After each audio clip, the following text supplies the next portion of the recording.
On September the 11th, enemies of freedom committed an act of war against our country. Americans have known wars, but for the past 136 years, they have been wars on foreign soil, except for one Sunday in 1941. Americans have known the casualties of war, but not at the center of a great city on a peaceful morning.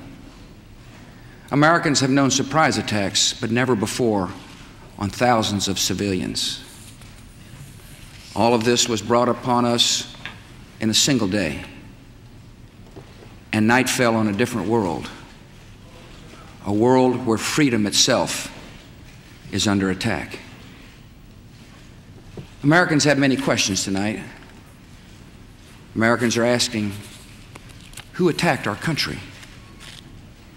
The evidence we have gathered all points to a collection of loosely affiliated terrorist organizations known as Al-Qaeda. They are some of the murderers indicted for bombing American embassies in Tanzania and Kenya and responsible for bombing the USS Cole. Al-Qaeda is to terror what the mafia is to crime, but its goal is not making money. Its goal is remaking the world and imposing its radical beliefs on people everywhere.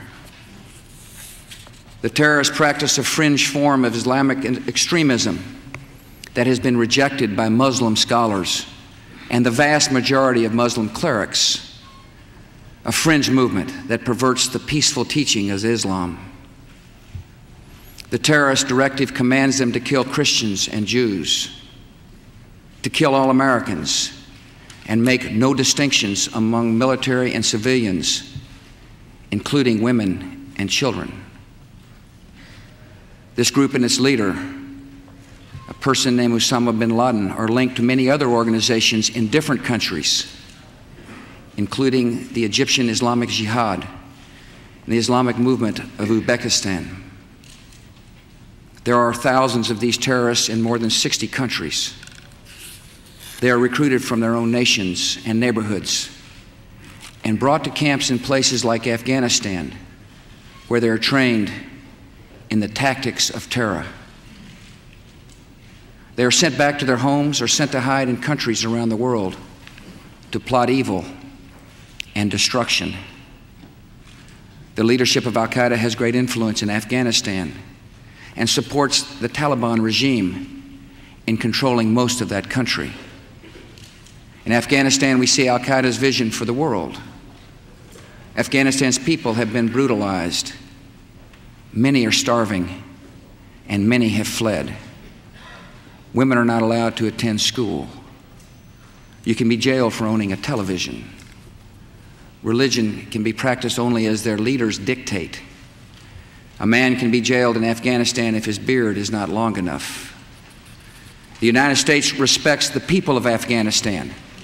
After all, we are currently its largest source of humanitarian aid, but we condemn the Taliban regime.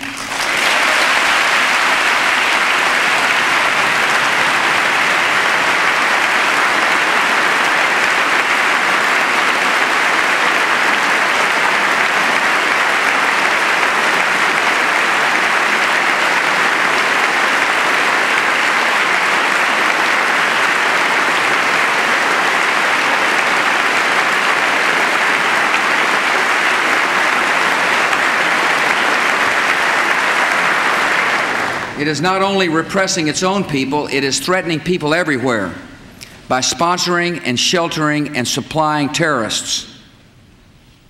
By aiding and abetting murder, the Taliban regime is committing murder. And tonight, the United States of America makes the following demands on the Taliban.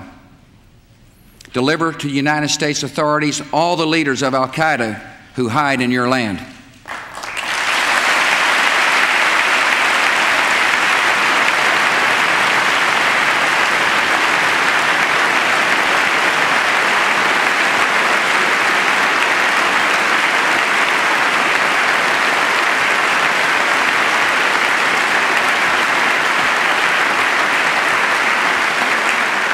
Release all foreign nationals including American citizens you have unjustly imprisoned. Protect foreign journalists, diplomats, and aid workers in your country. Close immediately and permanently every terrorist training camp in Afghanistan, and hand over every terrorist and every person in their support structure to appropriate authorities.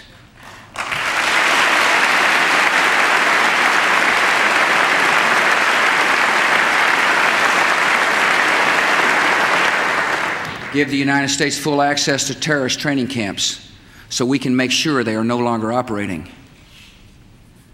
These demands are not open to negotiation or discussion.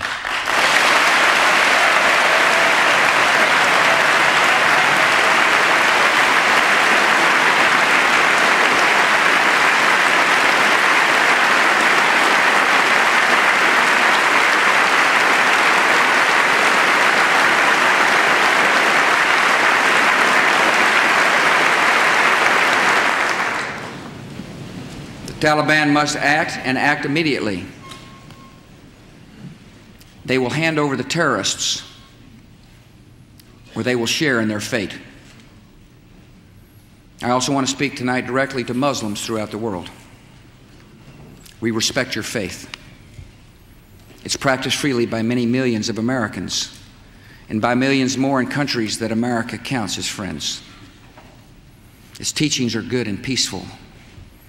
And those who commit evil in the name of Allah blaspheme the name of Allah.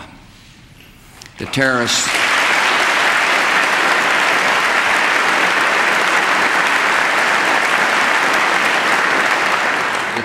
are traitors to their own faith, trying in effect to hijack Islam itself. The enemy of America is not our many Muslim friends. It is not our many Arab friends. Our enemy is a radical network of terrorists and every government that supports them.